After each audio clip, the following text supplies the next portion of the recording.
Hi, this is Chris Young. I've been working on a project where I'm downloading all my old home movies to my PC and uploading them to YouTube. Back in the early 1980s, I was on the CompuServe information service. It was a precursor to AOL, which was all a precursor to the internet. There was no internet in those days. All we had was dial-up access to CompuServe and AOL. On CompuServe, I met an amazing woman named Pamela Bowen. She was the city desk editor at the Huntington, West Virginia Herald-Dispatch newspaper, and we became really good friends online. We told each other our life story. She told me all about her growing up and going to journalism school and fall in love with her husband Charlie, and I told her about all my adventures growing up and dealing with a disability. In an attempt to tell more of my life story to her, I decided I would send her a video. Now, you couldn't send video over the internet in those days, or over CompuServe. There just wasn't enough bandwidth for it. Computers didn't have the capacity to handle video. But I made a VHS videotape and mailed it to her as a kind of a early version of a video mail or a video blog. Couldn't do it online, had to do it by snail mail on VHS tape, but we got the job done. The whole project was sort of inspired by the movie Brainstorm, where Christopher Walken makes a recording of his life experiences using the Brainstorm device and gives it to his wife, played by Natalie. So I made this video, which was kind of a tour of my house and my neighborhood. Some of it's kind of boring, but it captures a moment in time, and I wanted to preserve it before I threw away the tape. I thought I would share it with everyone here on YouTube. I don't know if this is an original copy or a copy of a copy. The quality's pretty bad. At one point, I edited in a bunch of old home movies. I'm going to leave that section out. And then I edited in different times that I had been on television, being interviewed for different things. And I'm going to upload those in separate videos rather than include it here. And then there's a brief shot at the very end of my editing setup where I had two VCRs connected to one another and used them to edit the videos. And we wrap it up from there. So here's my 1984 version of a Brainstorm video, which was a video email to my friend Pamela Bowen. Enjoy. Pamela, hi Charlie, or I assume Charlie's there with you. You tell me you always watch videotapes with him. If he isn't there, go hit your pause button, go get Charlie, sit down, pop some popcorn, and get ready to watch a movie. I had a brainstorm the other day while I was watching the movie Brainstorm. And if you've seen the movie, which I think you have, we talked about it once, it's about a particularly intimate kind of electronic communication. Considering that you and Charlie and I and everybody on CompuServe are already familiar with intimate forms of electronic communication, I thought I'd try my hand at a different form of electronic communication.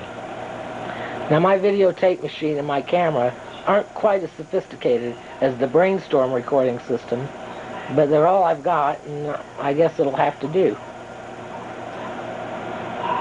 In the movie Brainstorm, Christopher Walken makes a tape about himself and gives it to Natalie Wood, who's his wife. And she looks at the tape and says, "Well, what's this?" And he says, "Well, it's me." Well, I can't really guarantee you that this videotape is me, but it's the best I can do. Like I said, I don't have Brainstorm equipment. All I've got's a little video camera. So what I thought I'd do is I'd show you around my house, show you my computers, show you my bedroom, my stereo system, my speaker telephone that I talk to you on all the time.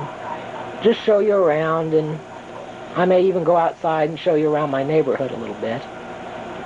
Then I'm going to get my old home movies tape that I've made over the past few months and edit into this tape some highlights of various things just to show you all about myself. So right now I'm just sitting here with the camera mounted on my wheelchair pointed at myself, and I haven't got a really clear idea of what's going to be on this tape when I get it done, but we'll see what happens. Oh, one other thing. At the end of the tape, I'm going to put a copy of all of the videotape that I shot at the racetrack this year. And then if I get an opportunity, I'm going to make a copy of the videotape that I made with Christopher Lee, the puppet show that he did that is going to teach kids handicapped awareness. So, here goes. Sit back and enjoy. This conglomeration of wires and circuit boards and a tangled up mess is Dee Dee, my first computer. Dee Dee's a Kermenco Z2 with a Z80 processor and 64K of memory. Has a North Star disk system, and I built about 80% of it from kits. It's my pride and joy. Poor old Dee Dee's about 6 years old. As you know, she's been on the fritz since about January 4th, I believe, was the last day that it worked. I finally figured out what's wrong with it. It's a massive brain injury. That means that the CPU is blown out. So it's just a matter of time until I get around to packing the board off and shipping it off to the factory and see what they say. But I think I'll get it up and running one of these days. Dee Dee's keyboard is stashed away underneath the table out of the way since I'm not using it, or I'd show it to you. This is the video screen and the custom cabinets that my dad built for the disk drives on top. It doesn't look like much compared to computers nowadays, but 5 years ago it was really sharp. This is a little sign I have posted on the front of Dee Dee. I don't know if you can read it or not, so I'll read it to you. It says a special circuit in the machine called a crisis detector senses the operator's emotional state in terms of how desperate he is to use his machine. The crisis detector then causes a malfunction proportionate to the desperation of the operator. Threatening the machine with violence only aggravates the situation. Likewise, attempts to use the other machine may cause it to malfunction too. They both belong to the same union. Keep cool and say nice things to the machine. Nothing else seems to work.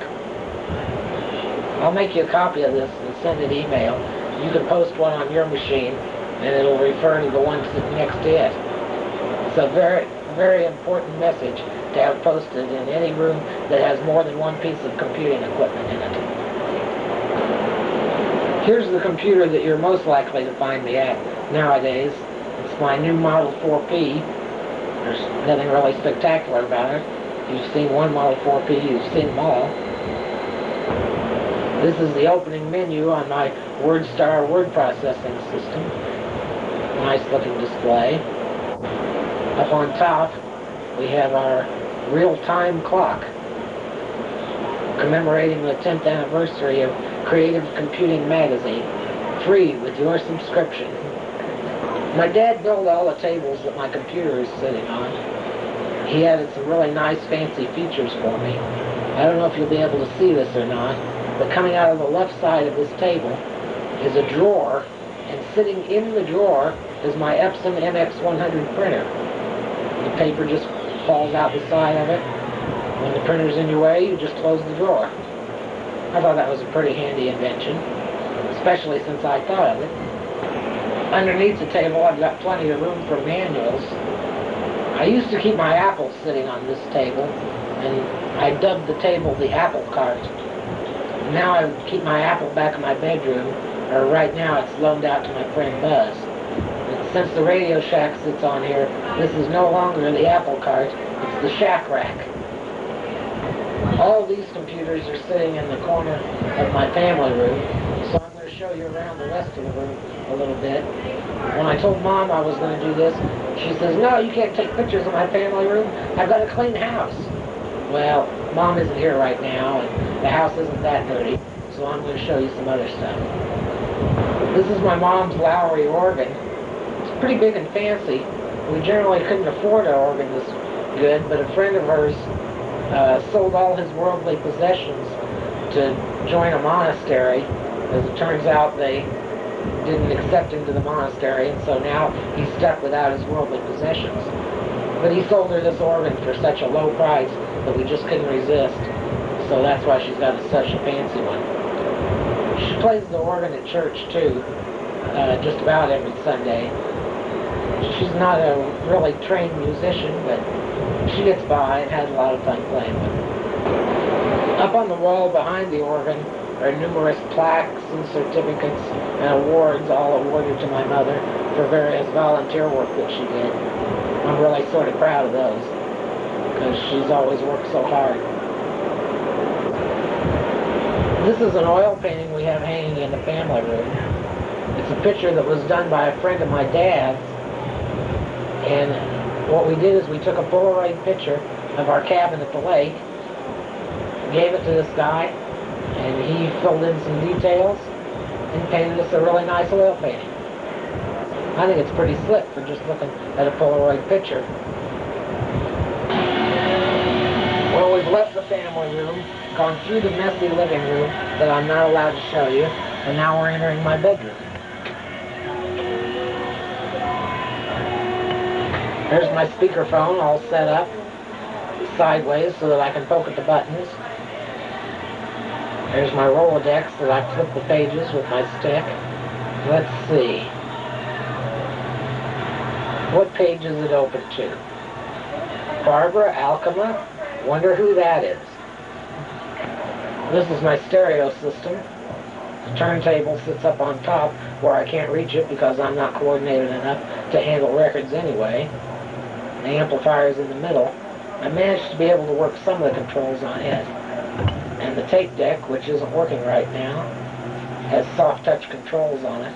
I just poke at them with my typing stick. Hanging on the wall above my bed is my giant space shuttle poster. I realize the lighting isn't too good in here, but I'm showing you this stuff anyway in hopes that it does come out. A friend of mine, Mike Gregory, works for NASA out in California. He tests satellite systems for the military. He sort of BS'd his way into the job, just like he did everything in his life. And so he BS'd his way into getting this poster for me. Framed above my bed are two of my prized possessions. The document on my left is the Articles of Incorporation for the state of Indiana for Cyborg Software.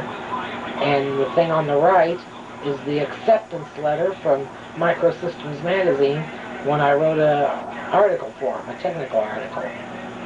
It's the first piece of writing I ever got published. Just above that is the only piece of artwork that I own. It's a print by M.C. Escher called High and Low. It's got really weird optical illusions in it. Of course, name me an M.C. Escher print that doesn't have really weird optical illusions in it. The bedroom's kind of small and I'm having trouble getting some pictures of things. Just above my bed, I have my TV set, which is mounted on the wall. A little black box up on top of it is my remote control cable TV converter. I searched all over Indianapolis for a remote control cable converter. And every time I'd buy one, why, I'd try and it wouldn't work and I'd have to take it back. This is about the sixth one that I finally got to work. Like I said, it's cramped quarters in here. I can't really get back far enough to give you a wide-angle shot of some of this stuff. This big metal contraption by my bed is my lift. It's got a harness that you put in it, and Mom uses it for lifting me in and out of bed. This strange set of cabinets with a sink built into it is my bathtub. When I got too big to fit in a regular bathtub, and it got too difficult to give me a bath by lifting me in and out of the thing, why my dad, who is a sheet metal worker and is experienced in building things out of stainless steel, he just built me a bathtub. It's 6 feet long, a couple of feet wide, and 4 inches deep. It's got its own set of faucets and everything right here in my room. How many people do you know have their own custom stainless steel bathtub built into their bedroom? Probably not very many. This bookshelf has my collection of science fiction. Several years ago, I signed up for the science fiction book club, ordered several books. I have a tendency to forget to mail in the card, and I keep the books anyway. I've got everything from Asimov's The Complete Robot Collection, all the way down to Zelazny's The Chronicles of Amber, with Lotta Dune and Arthur C. Clarke and Robert Heinlein thrown in the middle. On this bookcase I have my record collection, all my old magazines. I've got Omni, Creative Computing, Byte. I don't think you can see clear up to the top shelf because I can't get back far enough, but I've got all my old computer textbooks from when I was in college. I feel real strange sitting out in the middle of the street taking pictures of a house and talking to myself. I also have the problem that I don't have the sunshade on my camera, and I really have no idea what at all I'm shooting. I had to scotch tape a little black piece of construction paper around my viewfinder when I was taking pictures with the track so that I could see in the viewfinder. I've torn that off because I've been taking indoor pictures and it just gets in the way. So I'm just going to have to point and hope that I'm getting what I want. This house over here is my Grandma Young's, or my Grandma Osterman's house, and it's right next door to me. It's my mom's mom. I can't show you my Grandma Young's house. She lives clear on the other side of town. So I'm going to go on a little tour of my neighborhood right now.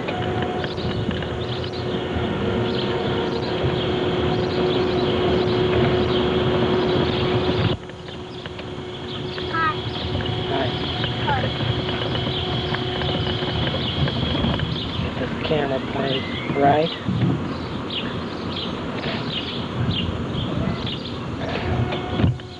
As you can see, I'm right in the middle of Castle Drive. Castle Drive is 1 block long, exactly. It doesn't go through to anywhere.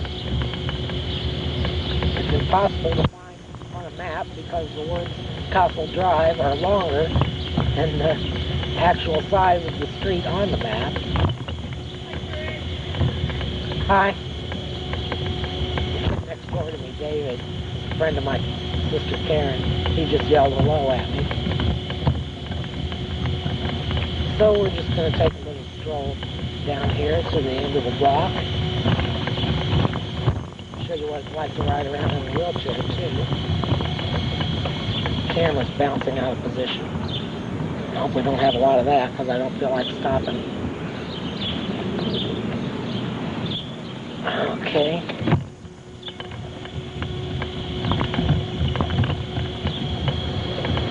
Now the wait for this car hits.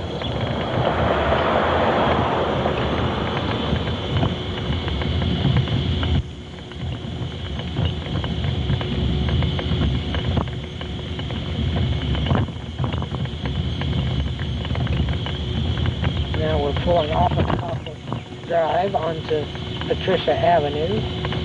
This should really be called 31st Street. My camera's bouncing again. This isn't working nearly as well as I'd hoped. I hear cars coming in back of me. This is loads of fun. I hope you're enjoying it as little as I am, but there's a point to all this.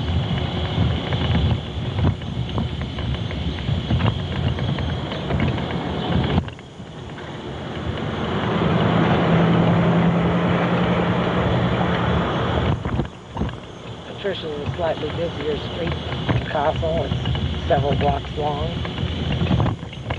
It leads to the back entrance of an apartment complex called Watergate.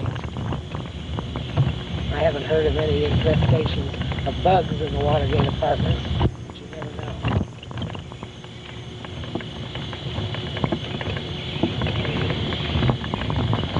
So, the street we're approaching next is Winton Avenue. It runs parallel to Castle Drive, 1 block to the east. Losing my camera again here. The part of the street near the gutter is not the most well paved. or repaved portion of the street.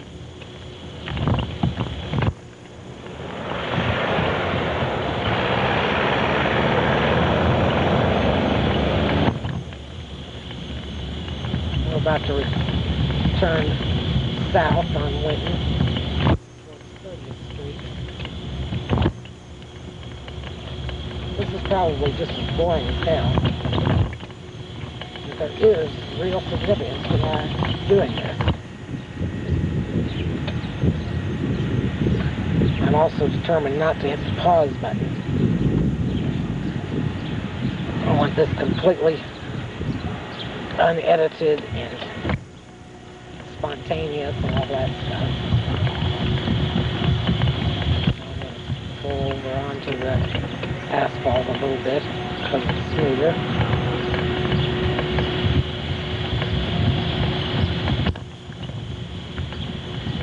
Don't really know if you can see it down there. The busy street that we're approaching is about 5000 West 30th Street.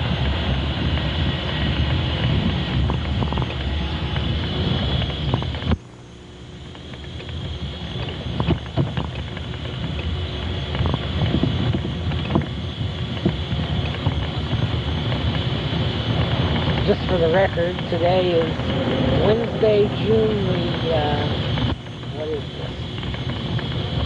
Is it Wednesday or is it Thursday? This is Thursday. Shows you what I know. I don't even know what day it is. I've been so busy editing my videotape from the racetrack. Okay. The reason the camera jiggles along so much or keeps wanting to get out of whack is that I've got it mounted in a little gimbal system. It's very delicately balanced. Unfortunately, it's very delicately out of balance. I have to keep it balanced just right so that I can tilt it up and down. So this is Thursday, June the, what is it? Now it's the 12th or 13th or whatever. Let's see, the CB party is Saturday, and that's the 16th. I'm not going to bother until I get down here to 30th Street. Whoa. Get a little bump there.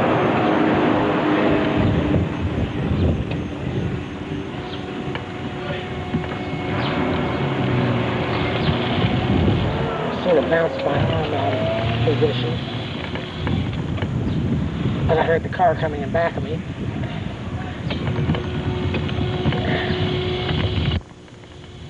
Okay.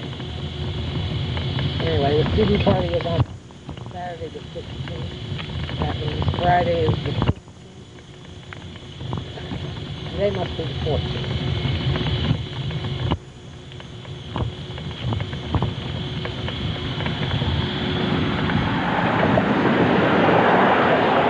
Stop and point the camera up. As you can tell by the traffic noise, we're close to 30th Street now.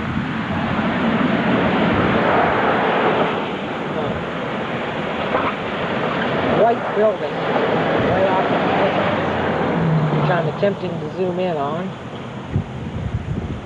is the Coca-Cola bottling plant of Speedway, Indiana, out across the field. It's on 25th Street. Like I said, I'm looking at this viewfinder in a bright sunlight, and I can't see a thing, so I'm just having to guess. But the thing that I really wanted to show you... Now, wait a minute, there's a car coming by. Wait till he passes. The thing I really wanted to show you, which I don't know if you're going to see it or not.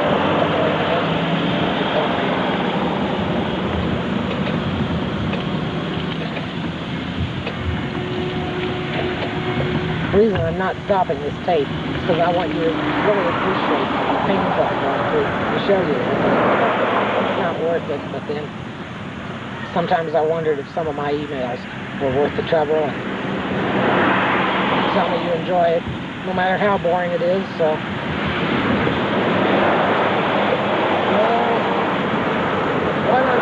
show you is that in the general direction that I've got the camera pointed right now is the 4th turn grandstands of the Indianapolis Motor Speedway. Just to give you an idea how far away it is, I'm at 30th at about 5000 west, and the 4th turn is at 25th at 4800 west. So this long, boring trip through my neighborhood served 2 purposes. One, to show you how close I live to the track, and the other to show you just some of my neighborhood. So I'm going to stop the tape now and go back home and edit in some old file footage, show you some other things.